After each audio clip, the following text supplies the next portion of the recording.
नमो नमः महोदयः। नमो नमः महोदयः।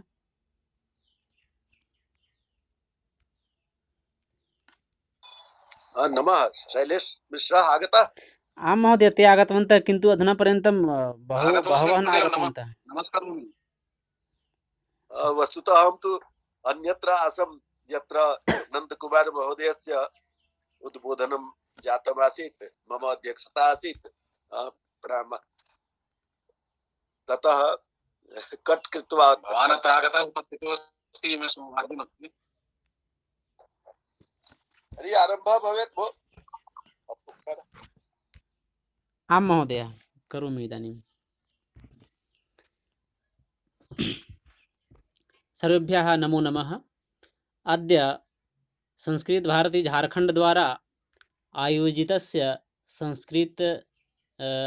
संस्कृतसप्ताहे तस्यां सप्तदिवसीयायां व्याख्यानमालायाम् अद्य पञ्चमं दिनमस्ति। अस्मिन् दिने अहं सर्वेषां विद्वज्जनानां संस्कृतानुरागिणां च अत्र स्वागतं व्याजहरामि।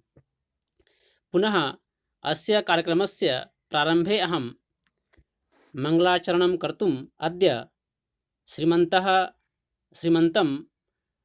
श्रीमतः डॉक्टर अजीत नारायण महोदयान् अहं निवेदयामि। एते महोदयाः सम्प्रति संस्कृतभारत्यां देवगृह जनपदसंयोजकाः सन्ति। पुनः तत्रैव एकस्मिन् उच्चविद्यालयस्य शिक्षकरूपेण संस्कृतसेवां कुर्वन्तः सन्ति। इदानीम् अहं महोदयान् मङ्गलाचरणार्थं निवेदयामि। महोदयाः। नमः सर्वेभ्यः। ॐ कस्तूरितिलकं ललाटपटले वक्षस्थले कौस्तुभम् नासाग्रे वरमौक्तिकं करतले वेणुकरे कङ्कणम् सर्वाङ्गे हरिचन्दनं सुललितं कण्ठे च मुक्तावली गोपस्त्री परमेष्ठितो विजयते गोपाल चूडामणि। धन्यवादः। आं धन्यवादः महोदयः। इदानीं अद्यतन कार्यक्रमः इदानीं प्रारम्भः भविष्यति। अद्यतन विषयः अस्ति अस्यां व्याख्यानमालायां साहित्यानुशीलने जीवनदर्शनम्। साहित्यानुशीलने जीवनदर्शनम्। अस्य विषयस्य ये वक्तारः सन्ति ते वक्तारः अस्माकं समक्षे एव समुपस्थिताः सन्ति। ते महोदयाः सन्ति श्रीमन्तः डॉक्टर शैलेश कुमार मिश्र महोदयाः। एते महोदयाः सम्प्रति विनोबा भावे विश्वविद्यालयान्तर्गते संस्कृत महाविद्यालये रांच्यां संस्कृत प्राध्यापकरूपेण संस्कृतस्य सेवां कुर्वन्तः सन्ति।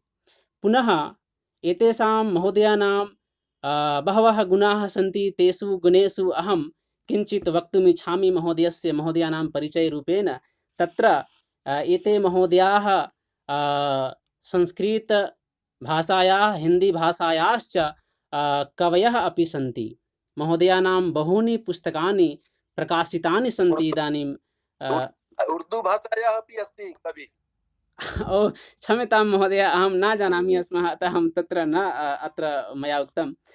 पुनः इदानीं यत् ज्वलन्तं विषयं भवति तं विषयम् आधृत्य महोदयाः एते महोदयाः संस्कृतशास्त्रेषु ये विषयाः विवेचिताः सन्ति तेषां तयोः द्वयोः योजनेन बहूनि पुस्तकानि एतैः महोदयैः अधुना प्रकाशितानि सन्ति, मयापि एकं पठितमस्ति। अतः अत्र एतेषां महोदयानां मूर्धन्यविदुषाम् अहम् अस्मिन् कार्यक्रमे अद्यतनव्याख्यानस्य सादरं प्रार्थयामि। सम्मानीयाः महोदयाः।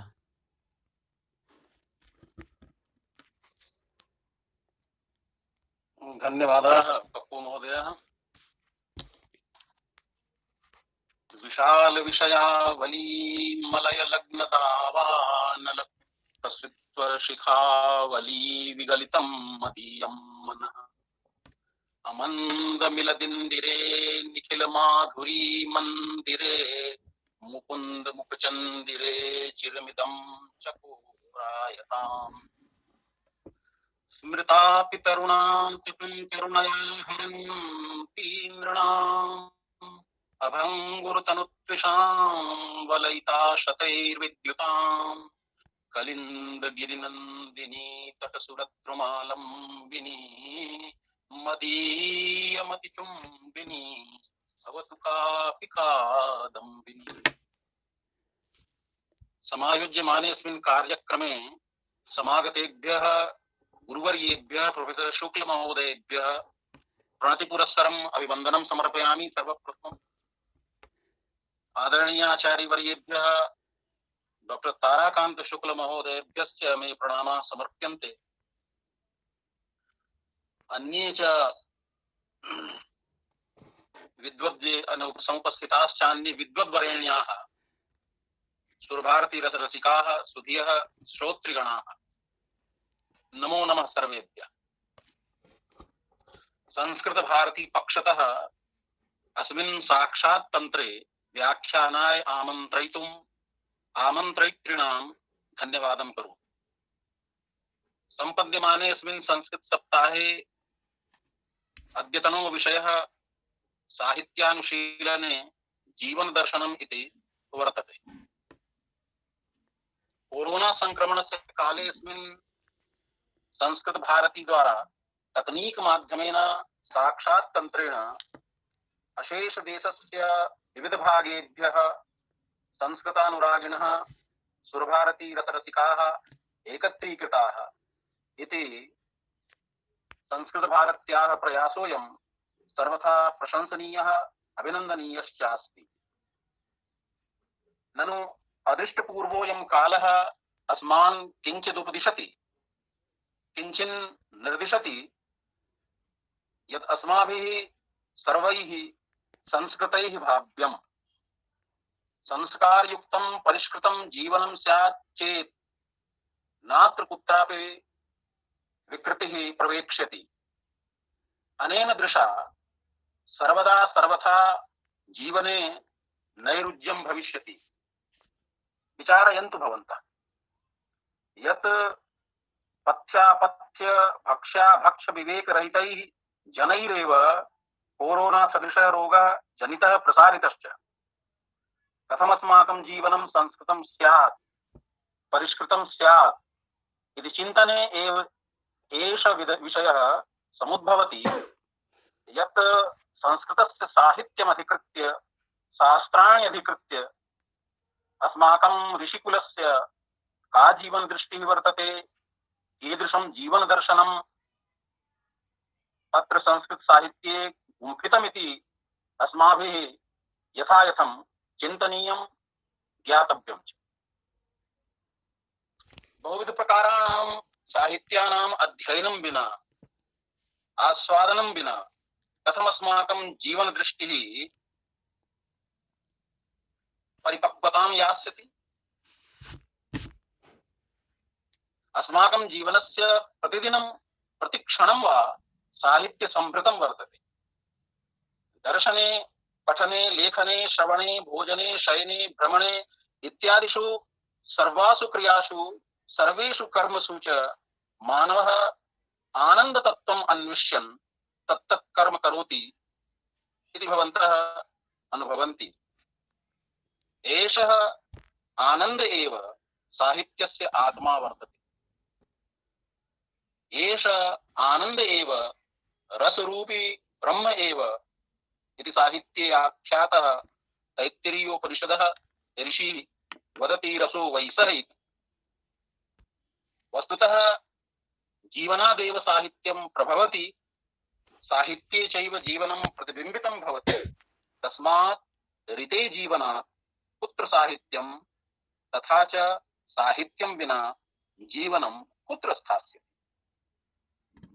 तावदत्र अद्यतनो विषयः एष एव साहित्यानुशीलने जीवनदर्शनम्। क्षम्यतां महोदय, जानन्ति एव भवन्तः। चित्रं किञ्चित् सम्यक्तया न दृश्यते, मुखम् अर्धमेव आगच्छति। आम्, इदानीं सम्यक् अस्ति। अधुना सम्यक् अस्ति। आम् आं महोदय। जानन्ति एव भवन्तः भवत्यश्च यत् साहित्यसङ्गीतकलाविहीनः साक्षात् पशुपुच्छविषाणहीनः। साहित्यं नाम तत्त्वम् अस्मान् मानवान् मानवीकरोति, अस्मान् संस्कारयति, परिष्कारयति च। ये हि साहित्यविहीनाः सन्ति ते मनुष्यरूपे पशवः एव। तस्मात् सर्वप्रथमम् इदं विचारणीयं स्यात् यत् किमिदं साहित्यं नाम तत्त्वम् अस्ति। सामान्यतया एतदुच्यते यत् सहितस्य भावः साहित्यम् इति। तदत्र शब्दार्थयोः सहितत्वं लक्ष्यते। इत्यपि उच्यते यत् हितेन सहितं यत् खलु वर्तते तत् साहित्यं, तस्य भावः साहित्यं नाम। प्रचलितासु परिभाषासु साहित्यस्य इत्थमेव लक्षणम् उदीरितम्। किन्तु सूक्ष्मदृष्ट्या विचारणे अत्र हितशब्दो विशेषतया व्याख्यातव्यः। हितशब्दस्य अत्र प्रथमोऽयम् अर्थः मद्दृष्ट्या अपिहितः, पिहितः वा आवृतः वा कथयितुं शक्यते। हितशब्दः खलु पिहितं कञ्चित् तत्त्वं संकेतयति। हिरण्मयेन पात्रेण सत्यस्यापिहितं मुखं तत्त्वं पूषन्नपावृणु सत्यधर्माय दृष्टये। काव्यस्य सत्यं पिहितं वर्तते, आवृतं वर्तते। साहित्ये सत्यं नाम तत्त्वं पिहितं विधीयते, यतो हि यस्य चित्तं, यस्य हृदयं जीवनस्य विविधैः कटुमधु अनुभवैः निर्मलीकृतं स्यात्, किंवा यः खलु सहृदयो नाम स एव साहित्ये निहितं तत्सत्यं साक्षात् कर्तुं क्षमः स्यात्। किंचित् पिहितः एव अर्थः सौभाग्यमेति इति अस्माकं शास्त्रकारिणः अपि वदन्ति। यथा रसगंगाधरकारः पंडितराज जगन्नाथो वदति, अर्थो गिराम पिहितः पिहितश्च कश्चित् सौभाग्यमेति बरहट्ट वधूकुचा। तस्मात् इदं प्रतिपादितं यत् साहित्यस्य सत्यं पिहितं, किंचित् पिहितं वर्तते, आवृतं वर्तते। साहित्ये या वक्रता, यश्च व्यङ्ग्यः वर्तते, स तु न केवलं चमत्कारकाराय भवति, अपितु तद्रचने, तस्य रचनायां यथा सर्जकः साहित्यस्रष्टा तपः तपति, तथैव तस्य आस्वादकेन सहृदयेनापि तपो विधेयम्। तस्मादेव स तत्र पिहितं सत्यम् अपावृणोतुं शक्नोति। तत्र सन्निहितं नूतनं तत्त्वं प्रकाशयितुमर्हति। तदत्र ध्वनिकारस्य आनन्दवर्धनस्य वचनं स्मृतिपथम् आयाति, यत्र स वदति, आलोकार्थी यथा दीपशिखायां यत्नवान् जनः। यथा आलोकम् इच्छन् कश्चित् जनः दीपशिखायां प्रयत्नवान् भवति, तथैव साहित्यस्य सत्त्वं वा ज्ञातुमिच्छन् कश्चित् जनः तत्र सत्यस्य अनावरणाय सप्रयत्नो भवेत्।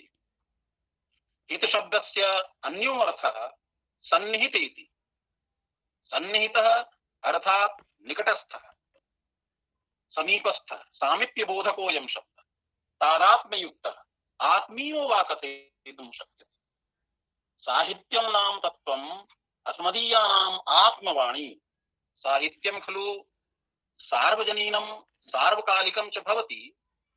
तस्मात् तत् रचनाकारस्य आस्वादकस्य च आत्मच्छाया वर्तते, आत्मवाणी वर्तते। काव्य नाटकानुशीलनात् एतदनुभूयते यत् कविः अस्मदीय मनोगत भावान् अस्मदीयानि एव सुख दुःखानि अभिव्यनक्ति। एष एव आत्मीयता बोधः साहित्ये सन्निहितः। भवान् कामपि कवितां पठन्ति तदिदम् अनुभवन्ति यत् ममेव सुख दुःखानि अत्र अभिव्यञ्जितानि वर्तन्ते। तस्मात् आत्मीयता बोधकं नाम तत्त्वम् इदं साहित्यं वर्तते। हित शब्दस्य एको अन्यो अर्थः अवहित इति। अवहित इति ग्रहीतुं शक्यते। अवहितः एकाग्र इति। एकाग्रतया दृष्टः अवहितः खलु। साहित्य सर्जनायां यादृशी एकाग्रता अपेक्ष्यते तादृशी एव एकाग्रता साहित्यानुशीलने साहित्यास्वादने वापि अपेक्ष्यते। अन्यथा यथा यथं रसबोधो न शक्यः। पाश्चात्याः अपि इदं स्वीकुर्वन्ति। तद्यथा वर्ड्सवर्थ महोदयः प्रवदति,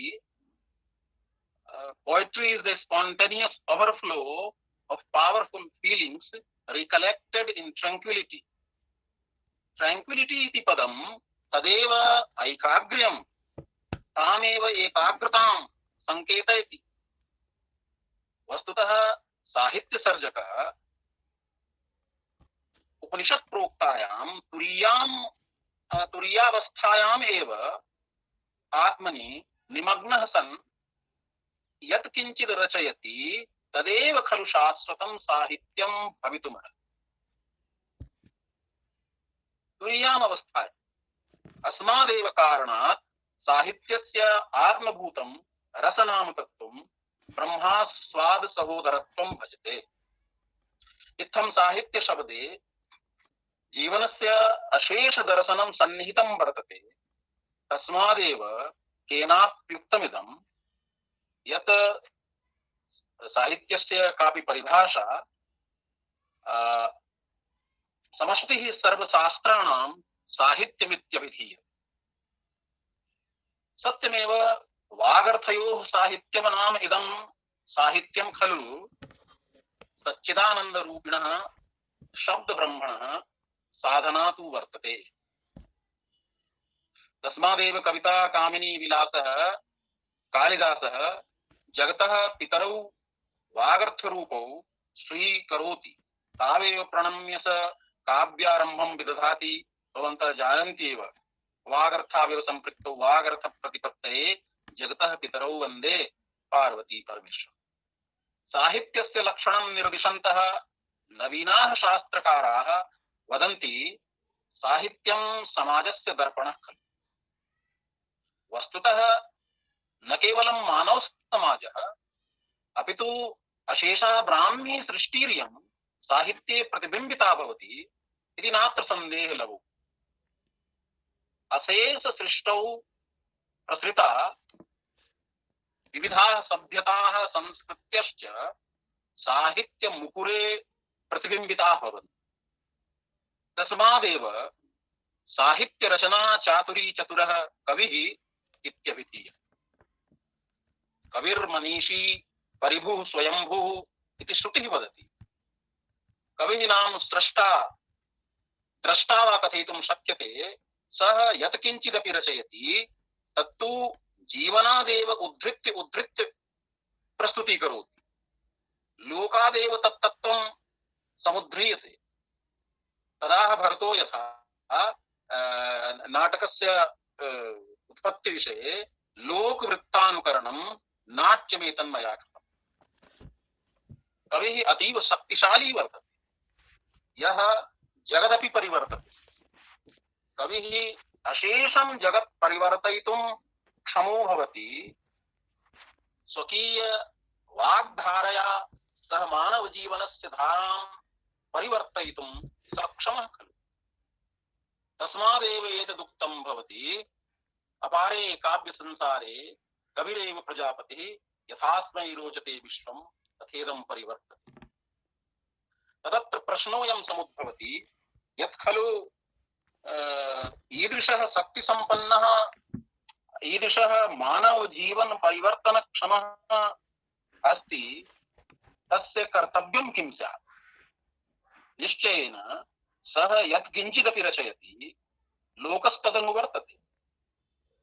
तर्हि तस्येदं महत्कर्तव्यम् अस्ति यत् सदैव लोकमङ्गलविधायि साहित्यं समाजे प्रसृतं स्यात्। लोकमङ्गल साहित्यं यथा पूर्वमुक्तं मया समष्टिः सर्वशास्त्राणां साहित्यमस्ति।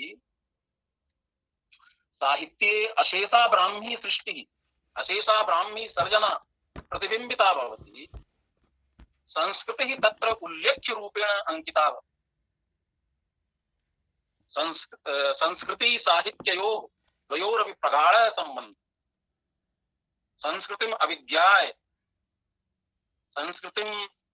संस्कृतेः ज्ञानं विना न कोऽपि साहित्यार्णवं कर्तुं क्षमो वर्तते। साहित्येनैव कश्चिदध्येता संस्कृतितत्त्वैः परिचितो भवति।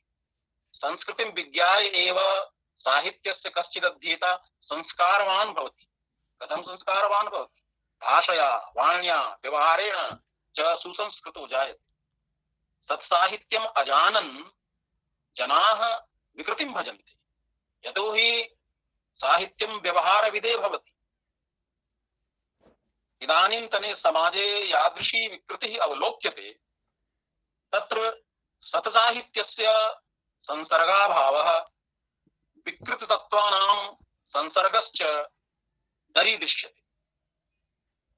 यूनां वर्गे, विशेषतया यूनां वर्गे या विकृतिः लक्ष्यते, तत्रापि इदं चिन्तनीयं स्यात् यत् यः खलु सत्काव्याध्ययनात् नैतिक मूल्यग्रहणे प्रवृत्तः स्यात्, स यूनां वर्गः सत्साहित्यस्य संसर्गं विना, तस्याध्ययनं विना तद्गतं नैतिक मूल्य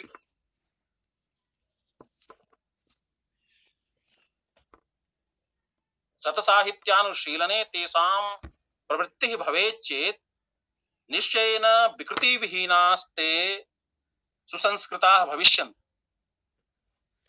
चिन्तनीयमिदं येषु प्रोक्तं नैतिकज्ञानं यथा तपस्वाध्याये निरतस्याः स्वाध्यायान् मा प्रमदः, सत्यं वद, धर्मं चर, मातृदेवो भव, पितृदेवो भव, आचार्यदेवो भव, भद्रं कर्णेभिः शृणुयाम देवाः, भद्रं पश्येम चक्षुभिर्यजत्राः, उदारचरितानां तु वसुधैव कुटुम्बकम् इत्यादीनि सद्वाक्यानि जीवनप्रद साहित्यं कति जनाः अधीयानाः सन्ति? चिन्तयन्तु भवन्तः। कतिभिः अयं पन्थाः अनुक्रियते? महान् अयं प्रश्नः अस्मदीयं मनो मथनाति। विशेषतया युवर्गैः एषः पन्थाः अनुसरणीयः।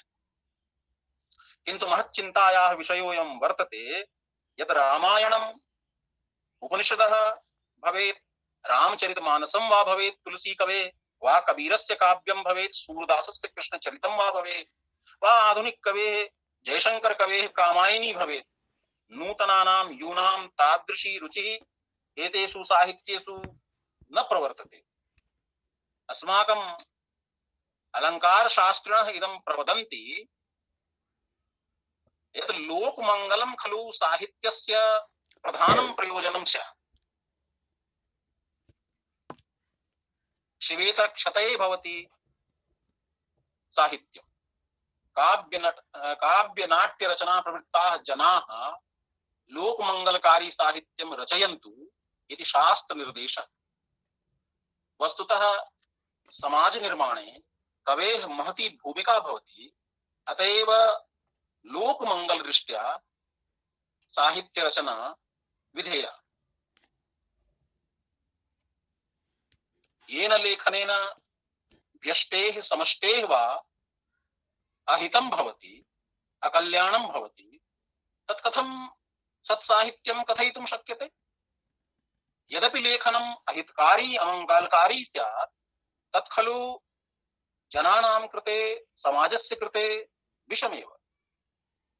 अधुनातन्याम् उपभोक्तृवादी व्यवस्थायां साहित्यस्य लोकमंगलकारिता गौण इव प्रतिभाति।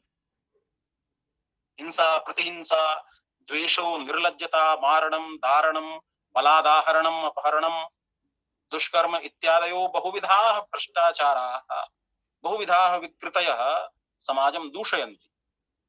चिन्तनीयम् इदं स्यात् यत् साहित्यसर्जकैः विचारकैः एते विकृतयः कथं कुतो वा आगच्छन्ति, कथञ्च तेषाम् अपसारणं भवेत्। चित्रपटेषु बहुविध चैनल माध्यमेन यत् किञ्चित् प्रदर्श्यते, किं तत्र लोकमंगलकारितायाः चिन्ता वर्तते सर्वत्र? कानिचित् उदाहरणानि विहाय ईदृशी चिन्ता न खलु प्रवर्तते। वस्तुतः यत् किञ्चिदपि विक्रययोग्यं भवति, यदपि बेस्ट सेलर भवति, तदेव लोकानां मध्ये अधिकाधिकं प्रसरति, प्रस्तूयते च। उपभोक्तृवादी व्यवस्था इयं वर्तते। यतो हि साहित्यमपि क्रय विक्रय व्यवस्था ग्रस्तं वर्तते। वयं साहित्यस्य आस्वादकाः सहृदयाः न। अस्यां व्यवस्थायां वयं साहित्यस्य उपभोक्तारः कृताः। अस्माभिः सहृदयैः भाव्यम्, अस्माभिः आस्वादकैः भाव्यम्, न तु उपभोक्तृभिः भाव्यम्। स्मरामि यदेकदा कुत्रचित् साहित्य चर्चायां, ग्रन्थलेखनस्य चर्चायाम् इदं सूचितं यद् आत्महत्यायाः विधीन् अधिकृत्य आत्महत्या कथं करणीया इति इत्यस्य विधीन् अधिकृत्य शताधिकाः ग्रन्थाः विरचिताः सन्ति। तेषु बहवः बेस्ट सेलर अपि सन्ति। बहुभिः आत्महन्त्रिभिः तैरेव ग्रन्थैः आत्महननस्य विधिम् अधीत्य आत्महत्या कृता। कथयन्तु भवन्तः, किमिदं साहित्यं नाम? यत् खलु जीवनं नाशयति। यद्यपि साधु साहित्यं सत्साहित्यम् अस्ति, किन्तु विक्रय दृष्ट्या मूल्यहीनं वर्तते। तत् खलु महज्जीवनदायी सन्नपि न प्रसरति अधुनातन। अपथ्यम् अस्वास्थ्यकरं भोजनं यथा जिह्वालोलुपेभ्यः रोचते, तथैव अस्वास्थ्यकरं साहित्यं विकृतिग्रस्तेभ्यः अपि तथैव रोचते। नाट्यशास्त्रकारो भरतमुनिः एतन् निर्दिशति यत् नाट्यस्य रंगमञ्चे किं दर्शनीयं, किञ्च न दर्शनीयम् इति। किन्तु चिन्तयन्तु भवन्तः, अद्यतनेषु चलचित्रेषु किमपि अदर्शनीयम् अस्ति खलु? यदपि अदर्शनीयं तदपि लोके प्रस्तूयते। यतो हि तस्य बहवः क्रेतारः सन्ति, उपभोक्तारः सन्ति। अत्र इदं विस्मर्यते यत् तादृगविधैः नाटकैः, चलचित्रैः, लेखनैर्वा धनं तु आयाति, किन्तु चरित्रं नश्यति। चरित्रं विनश्येत् चेत् समाजे विकृतिः प्रसरिष्यति, निश्चयेन प्रसरति अपि। भवन्तः प्रतिदिनं समाचारपत्रेषु समाचारान् पठन्ति। इंटरनेट मध्ये, अंतर्जालिका मध्ये बहुविधाः ज्ञानप्रदायिन्यः सामग्र्यः सन्ति इंटरनेट मध्ये।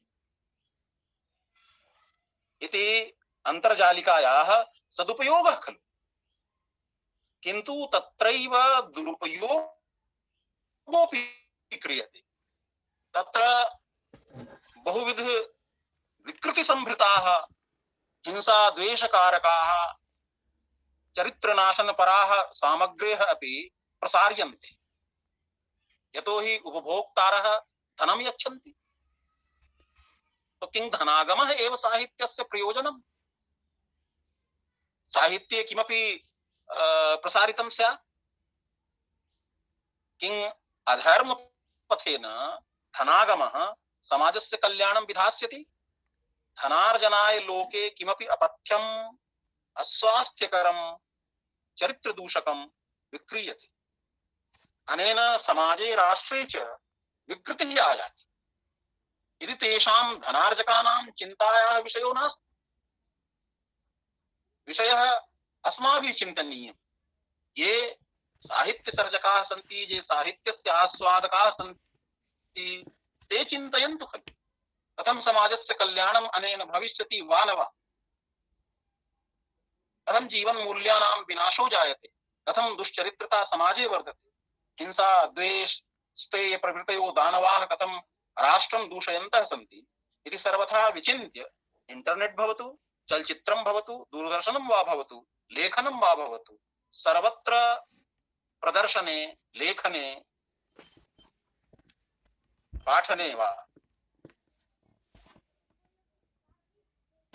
किं दर्शनीयं किम अदर्शनीयं किं पाठ्यं किम अपाठ्यं स्यात् इति यथा यथं नियन्त्रणं विधेयम् अस्मिन् प्रसंगे महामुनेः महाभारतकारस्य व्यासस्य वचनं सर्वथा स्मरणीयम् अस्माभिः स प्रवदति ऊर्ध्वबाहु विरोम्येष व्यासो वदति ऊर्ध्वबाहु विरोम्येष न च कश्चित् शृणोति मां धर्मादर्थश्च कामश्च किमर्थं न सेव्यते अतएव सर्वतो भद्रत्वं विश्वकल्याणं लोकहितं वा साहित्यस्य प्रधानम् उद्देश्यं स्यात् एतस्मिन् प्रसंगे लोककविः तुलसीदासः स्मर्यते यः खलु प्रवदति कीरति भनिति भूति भलि सोई सुरसरि सम सब कह हित होई साहित्येनैव मानवः मानवो भवति अन्यथा वैषम्यं सत्यपि द्वयोः मनुष्य पशवोः मध्ये आहार निद्रा भय मैथुनादि कर्मसु साम्यं वर्तते एतेषु कर्मसु द्वावपि समानौ वर्तेते किन्तु विवेक दृष्ट्या सांस्कृतिकोन्नति दृष्ट्या मनुष्यः तेभ्यः तिर्यक् योनिभ्यो भिन्नत्वं भजते विवेकित्वादेव मनुष्यः साहित्यादिषु आकृष्टः सन् आत्मानं परिष्कर्तुं मनसा वाचा कर्मणा आत्मानं संस्कारयितुं प्रयतते अतएव साहित्यं खलु मानव मनसि भावान् प्रेरयति जागरयति च तैरेव भावैरभिभूतः सन् मानवः जगति प्रेम करुणा दया परोपकार प्रभृतिषु मानवीय कर्मसु प्रवृत्तो भवति पश्यतु आदिकविः क्रौञ्चवधाद् विषण्णां शोकग्रस्तां क्रौञ्चीम् आलक्ष्य करुणा भावाभिभूतः सन् आदिकाव्यं विरचयामास तस्माद् एतद् वक्तुं शक्यते यत् यथा कश्चित् सूक्ष्म दृष्टि संपन्नः वाल्मीकि तुल्यः ऋषिः लोकदशायां विनिमग्नः सन् साहित्य सर्जने प्रवृत्तो भवति तथैव सत्साहित्यम् अधीयानः जनः तथैव लोकभावे निमग्नः दृष्टि संपन्नो जायते सत्साहित्ये इदं जीवन दर्शनं प्रतिपादितं यद् दर्शनम् अधीत्य कश्चित् आस्वादकः सर्जक इव लोकभावे निमग्नः भवति आदिकविः रामकथां विरच्य न केवलं कथां श्रावयितुकामो वर्तते अपितु कथाव्याजेन स एतन् निर्दिशति यत् रामादिवत् प्रवर्तितं न रावणादिवत् यतो हि रामत्वस्य फलं कीदृशं रावणत्वस्य परिणामः कीदृशः इति रामायणस्य अनुशीलनादेव ज्ञायते। जीवने आनन्दं स्रष्टुं साफल्यमधिगन्तुं प्रियजन परिजनानां श्रद्धा स्नेहादीन् अधिगन्तुं कीदृशः आदर्शः अनुकरणीयः इति आदिकाव्यानुशीलनादेव ज्ञायते। यत्र भरतस्य चरित्रे भ्रात्रादर्शः, रामस्य चरित्रे पुत्रस्यादर्शः, सीतायाः चरित्रे भार्यायाः आदर्शः उपस्थापितः। केवलं शुष्कवचोभिः परोपकारस्य उपदेशं कृत्वा न कस्यचित् हृदये परोपकारिता करुणा वा स्थापयितुं शक्यते। किन्तु साहित्यस्य आस्वादकः यदा कथाकाव्यादि माध्यमेन परदुःखम् अनुभवति तर्हि स परोपकाराय प्रवृत्तो भवति। काव्यादि माध्यमेन कवि तस्य हृदि संवेदनां जागरयति, उत्प्रेरयति। साहित्येनैव कश्चित् अपकारी उपकारी भवति। प्रेम, क्षमा, दया, क्रोधोत्साहादयो भावान् साहित्ये सृष्ट्वा कविः पाषाणमयमपि हृदयं द्रावयितुं शक्नोति। यतोहि स जगत् परिवर्तनकारी वर्तते। अतएव कथ्यते पाषाणादपि पीयूषं स्यन्दते यस्य लीलया। पाषाणम् अपि स्यन्दते। कविः स्वशब्दसर्जनया पाठकान् प्रेक्षकान् वा हासयितुं, रोदयितुं, कोपयितुं, द्रावयितुं क्षमो वर्तते। मेघदूते विरहवेदनया रोरुद्यमानो यक्षः कः खलु? न हि यक्षः कश्चित्, स हि मेघदूतस्य विरहविदीर्ण हृदयः कविरेव वर्तते। विरहिणो यक्षस्य व्याजेन विरही हृदयस्य दशां भावानुकूल शब्दैः सृष्ट्वा कालिदासो मेघदूतस्य पाठकानां हृदयं द्रावयति। भवभूतेः उत्तररामचरितस्य प्रेक्षकाः, पाठकाः वा रामस्य हृदयगतं द्वन्द्वमभिज्ञाय पुटपाकप्रतीकाशो रामस्य करुणोरसः अपिग्रावारोदित्यपि दलति वज्रस्य हृदयं वा हा हा देवी स्फुटति हृदयं ध्वंसते देहबन्धः प्रहरति विधिमर्मच्छेदी न कृन्तति जीवितम् इत्यादीन् पठित्वा श्रुत्वा वा कथं न करुणार्द्रभावैः आप्लुताः भवन्ति, कथं न तेषां हृदये करुणा समुद्भवति? समुद्भवति। नाट्यकारः स्वशब्दसृष्ट्या कठोरहृदयेष्वपि सरल भावानुभूतिं जनयति। यथा तस्य नाटके रामस्य शोकम् अनुभूय पाषाणाः अपि रुदन्ति इति भवभूतिः स्वकीये नाटके निर्दिशति।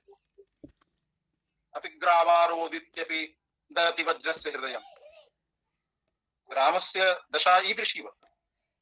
अनेन उक्त्या नाटककारेण इदम् इंगितं यत् साहित्यसर्जनाभिः वज्रतुल्यमपि कठोरहृदयं द्रावयितुं शक्यते। अतएव साहित्यं खलु लोकजीवनस्य सूक्ष्मतमा व्याख्या। साहित्यं खलु जीवनदर्शनस्य, जीवनदृष्टेः वा सूक्ष्मतमा व्याख्या।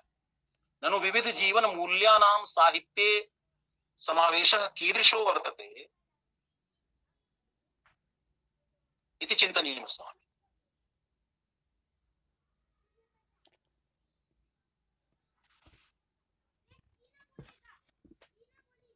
धर्म तत्त्वम् अनुसरन्तः गुणाः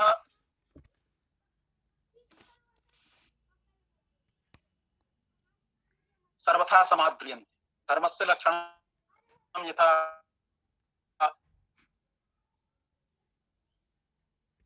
महोदय ध्वनिः न आगच्छति सम्यक्। मनुना प्रोक्तम्। आम्। धृति क्षमा दमोस्तेयम्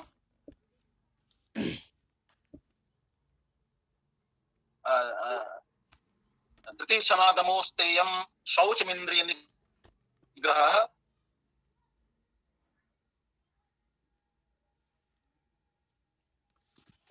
धीर विद्या सत्यम क्रोधो दशकम धर्म।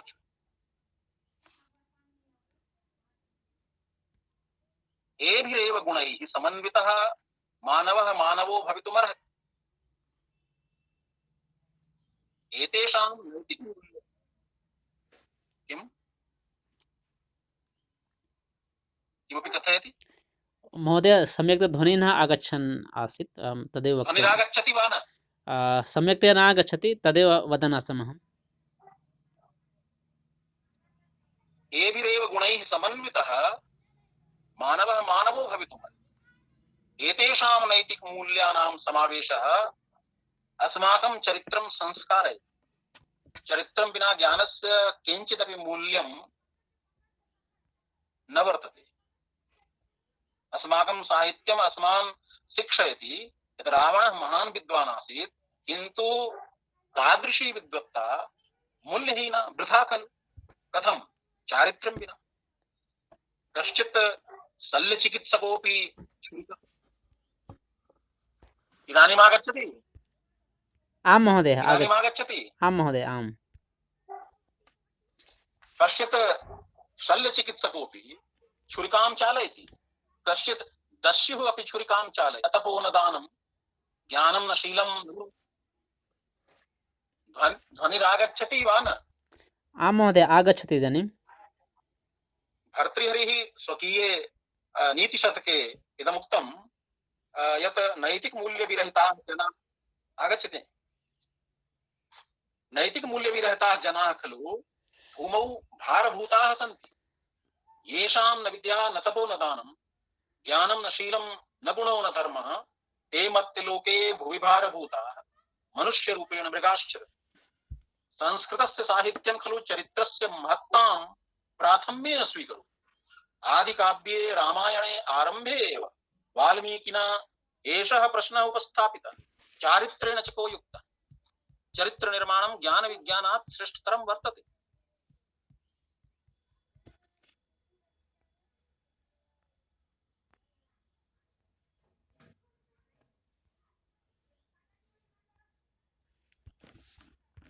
महोदयानां कट् जातम् इदानीं, वयं प्रतीक्षारताः भवामः, आगमिष्यन्ति।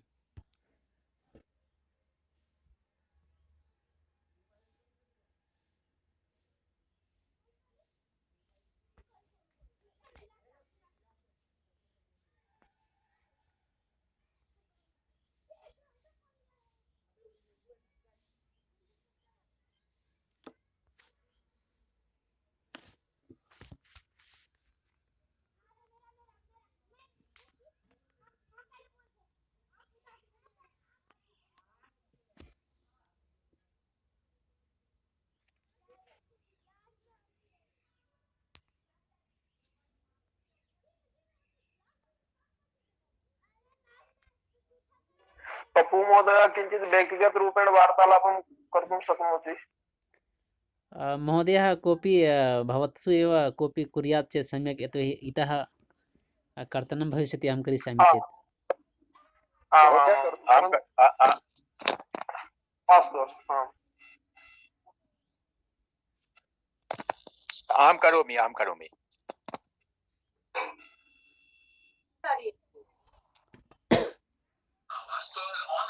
हाँ, लेकिन आवाज नहीं, बिल्कुल कट है एकदम। फिर से लगा रहा हूं। हाँ हाँ, ये देख।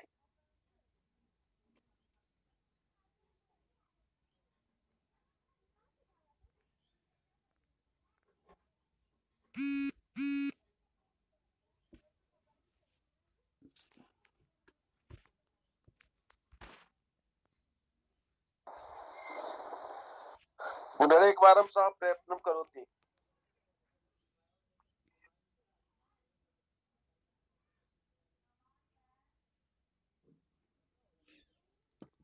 तत्र समस्या स्यात् महोदय, यतोहि ध्वनिः अपि सम्यक्तया न आगच्छन् आसीत्।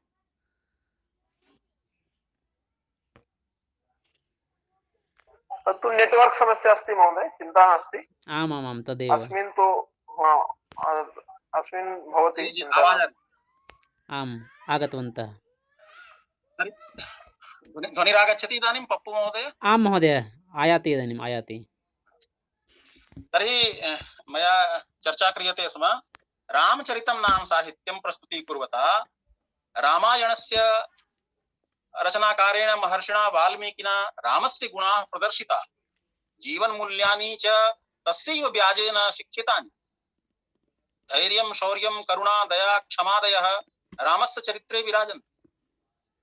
चिन्त्यतां तावत् यः कश्चित् राजकुमारः राज्याभिषेकाय प्रवृत्तोऽस्ति, अग्रिमे एव क्षणे स राजसिंहासनम् अलङ्करिष्यति इति सर्वथा निश्चितमस्ति।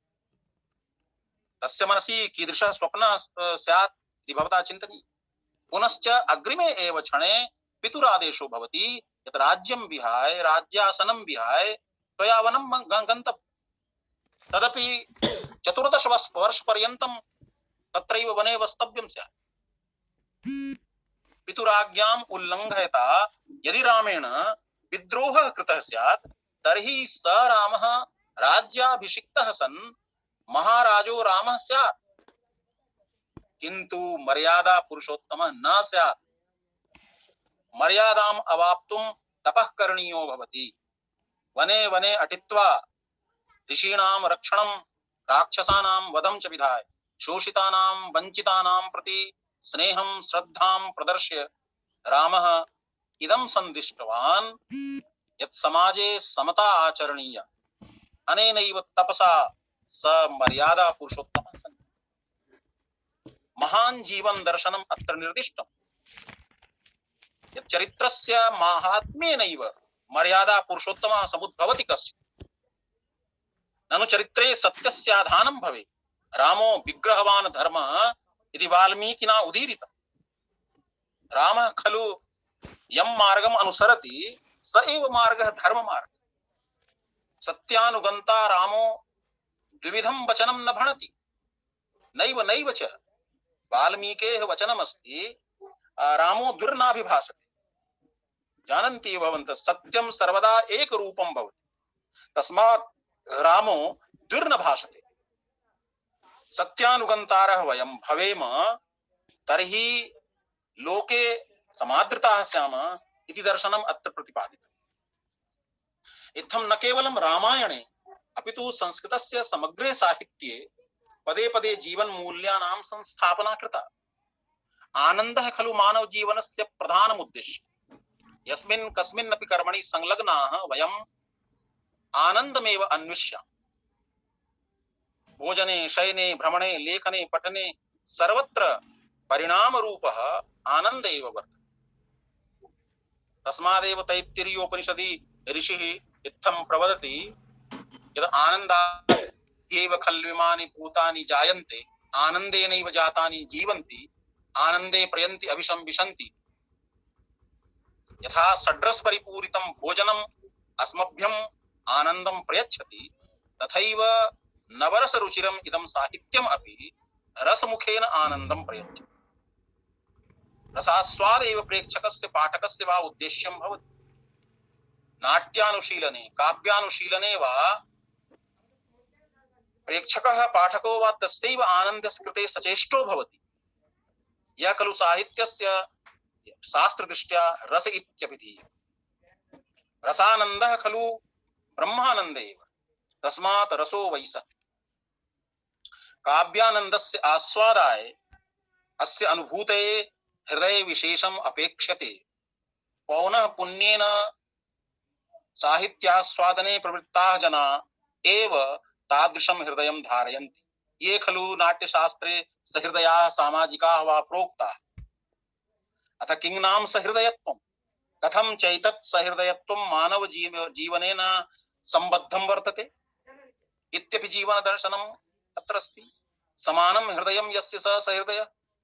कवेः हृदयमेव हृदयं यो धारयति स खलु काव्यास्वादक एव सहृदयः। सुमनः श्रोता रसिक विदग्धादिभिः बहुभिः शब्दैः एष सहृदयः आख्यातः। साहित्यस्य निकषं खल्वयं सहृदय यतो हि सहृदय हृदयस्य कृते आह्लादजनकत्वमेव काव्यत्वं स्वीकृतं यथा आनन्दवर्धनाचार्यः प्रवदति सहृदय हृदयाह्लादि शब्दार्थमयत्वमेव काव्यम् यः आस्वादकः रचनाकारस्य भावतलं स्पृशति स खलु सहृदयः प्रोक्तः। अत्र नाट्यशास्त्रकारस्य भरतस्य वचनं स्मर्यते मया। स कथयति यः तुष्टौ तुष्टिमायाति शोके शोकमुपैति च दैन्ये दीनत्वमायाति स नाट्ये प्रेक्षकः स्मृतः। मम सहृदयस्य चर्चा अत्र मया कृता। अत्र ममोद्देश्यमिदं वर्तते किमिदं सहृदयत्वं केवलं काव्यास्वादनाय अपेक्ष्यं वर्तते, किमिदं सहृदयत्वं लोकजीवने न स्यात्। महामुनिभरतस्य वाक्यं ध्यातव्यं यत् तुष्टौ तुष्टिमायाति शोके शोकमुपैति च। इत्थम् ईदृशः एव लोकव्यवहारः अस्माभिः अपेक्ष्यते। साहित्यानुशीलनादेव सहृदयो जायते कश्चित् जनः।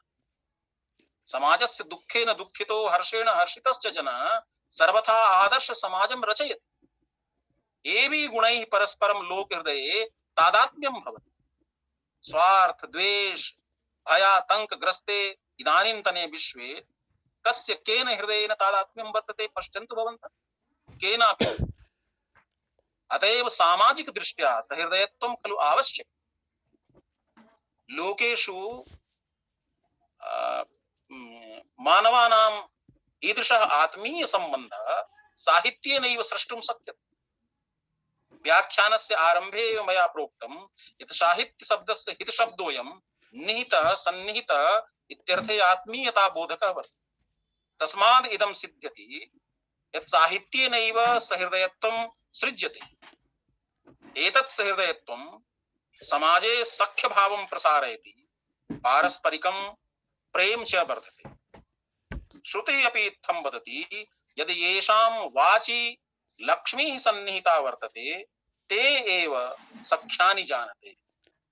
अत्र सखायः सख्यानि जानते भद्रैषां लक्ष्मीर्निहिताधिवाचि। सख्य भावोऽयं हृदयं हृदयेन संयोजयति। हृदय संवाद भाग खल्वयं सख्य भाव।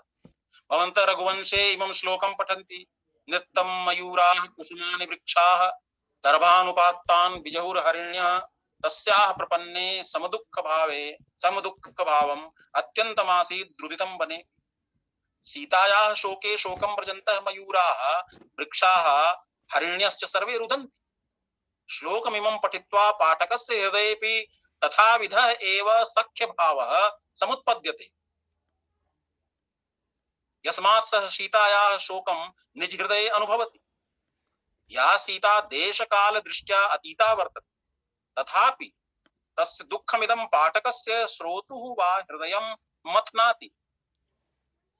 भाव संवेगोऽयं साहित्ये नैव उद्बुध्यते। एतदेव तादात्म्यं वर्तते। रसानुभूतिरेषा निश्चयेन परमात्म साक्षात्कारेण आनन्दप्रद। श्रद्धा विगलित भावैरेव परमात्म साक्षात्कारो भवति। साहित्यं नाम भावानाम् एव शब्दकारिता वर्तते। प्रसंगे अस्मिन् मया एकः सुविख्यातम् आख्यानं स्मर्यते। साहित्येनैव परमात्म साक्षात्कारो भवति। गीत गोविंदम नाम काव्यं रचयिता महाकविना जयदेवेन पद्यस्य चरणमेकं लिखितं स्मरगरल खण्डनं मम शिरसि मण्डनम्।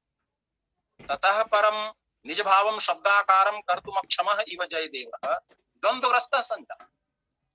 राधा कृष्णयोः प्रेम वर्णयतः तस्य मनसः भावोऽयं समुत्थितः यत् कृष्णः राधां कथयति यन्मम शिरसि स्वकीय पदपल्लवं निधाय स्मरगरल तापम् इमम् उपशमयति।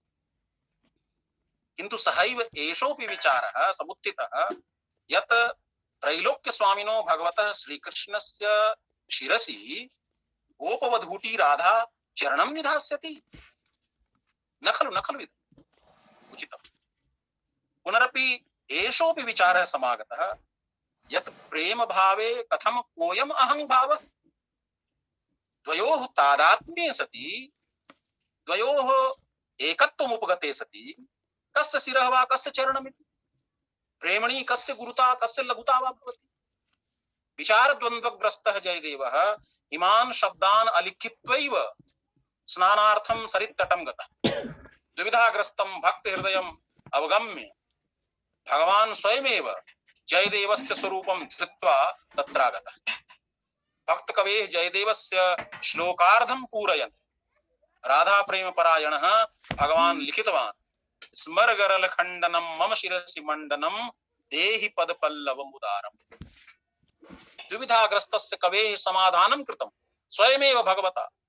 साहित्य सर्जन साधना सक्तो जनः इत्थमेव परमात्मनो नैकट्यं भगवतः सामीप्यं लभते। वस्तुतः अनेन आख्यानेन इदं सन्दिश्यते यत् विनष्टे अहं भावे एव सर्वत्र विशुद्धं स्वार्थविहीनं त्यागमयं प्रेम समुत्पद्यते। सहृदयस्य एतादृशं रूपं लोके स्यात् चेत् अस्माकं द्वन्द्वग्रस्तः समाजः प्रेम दया क्षमादि विविध भावैः परिपूर्णः सन् अपूर्वं सौन्दर्यम् अवाप्स्यति। सर्वे विकृतयः सर्वे भ्रष्टाचाराः विनश्यन्ति। अतएव साहित्यानुशीलन परः सहृदय जनः एव समाजस्य संस्कारे परिष्कारे वा महत्वपूर्णां भूमिकां निर्वहति। सहृदयस्य समाज निर्माणे एतादृक् विधानां साहित्यिकानां सहृदयानां भूमिका महत्वपूर्णा। ये खलु समाजे सर्वत्र विकृति विनाशाय सुसंस्कृति संस्थापनाय सर्वथा उत्कंठिताः भवन्ति। सौन्दर्याधानाय ते उत्कंठिताः भवन्ति। कश्चित् विद्वान् इत्थं वदति to be सहृदय is to become surcharged with an overpowering longing for ideal beauty. परकाया प्रवेश इव परहृदय प्रवेश दक्षः भवति सहृदय। अतएव काव्यानुशीलनात् सहृदयत्वम् अवाप्य अस्मज्जीवनं सौन्दर्यमयं क्षमा दया तपस्त्यागादिभिः गुणगणैरलंकृतं भवति।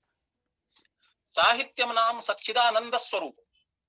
यथा सत्यमयं शिवमयं सुंदरं च मानवं जीवनं सौंदर्य संवृतं संसारं रचयति तथैव एतानि त्रिविध तत्त्वानि सत्यं शिवं सुंदरं चेति आत्मनि आहृत्य साहित्यमपि अपूर्व सौंदर्यम् आवहति। कवेः कर्म महत् काठिन्य युतं वर्तते। यत्र सत्यमपि प्रवचनीयं स्यात् तच्च सत्यं शिवमयं सुंदरं च भवेत् इत्यपि चिन्तनीयम्। भारवी किं वदति इदं मनोहारि च दुर्लभं वचः।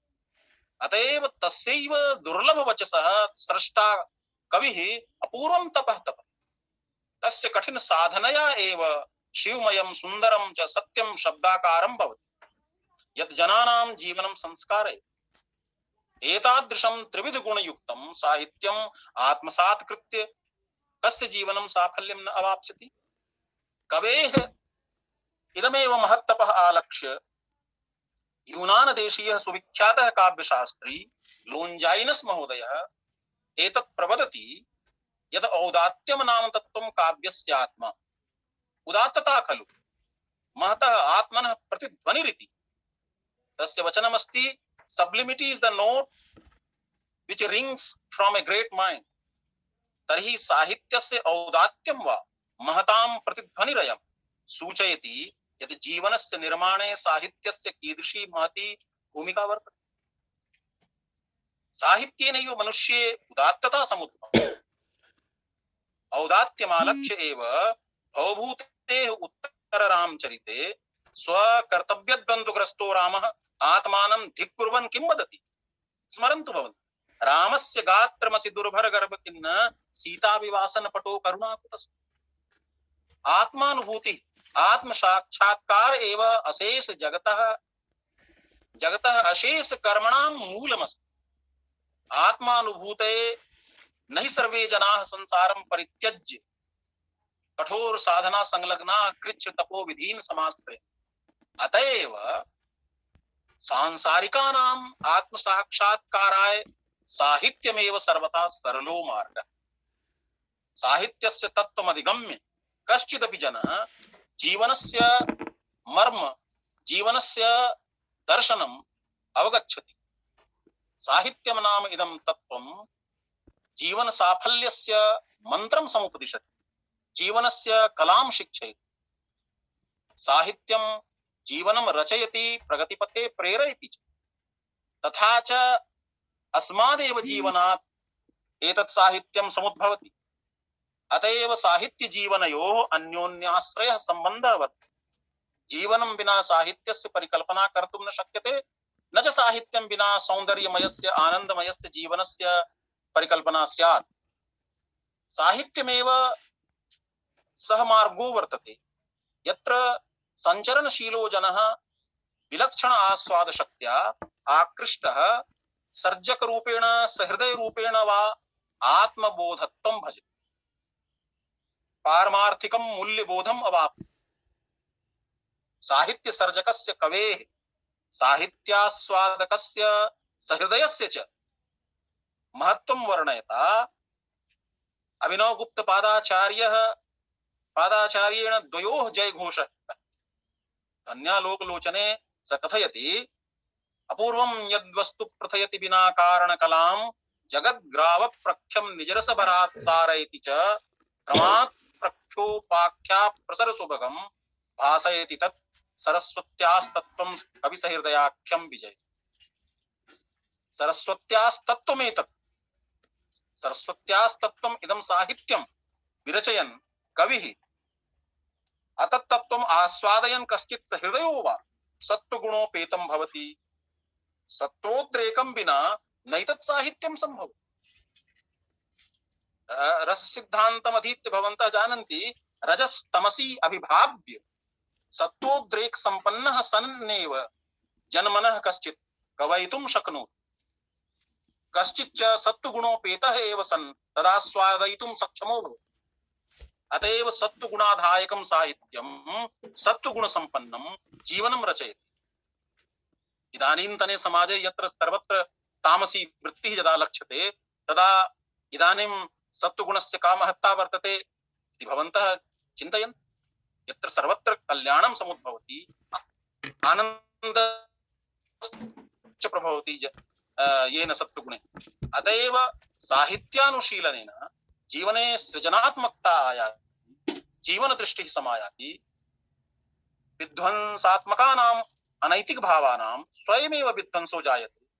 साहित्ये विनिमग्नो जनः नैतिक बुद्ध्या परिपूरितः सन् समाजे समादृतो भवति। अन्ते विरामात् पूर्वम् एतदेव वक्तुं कामोऽस्मि यत् साहित्यमनां तत्त्वं साक्षात् जीवनीयं द्रव्यमेव। साहित्यं मानव जीवनस्य महत्वपूर्णं सौन्दर्याधायकं तत्त्वं यद्विना मानवः मानवो भवितुं नार्हति। साहित्येनैव जीवनदृष्टिमवाप्य कश्चित् जनः स्वीय जीवनम् अलङ्कर्तुं, स्वीय जीवनपथम् आलोकयितुं क्षमो भवति।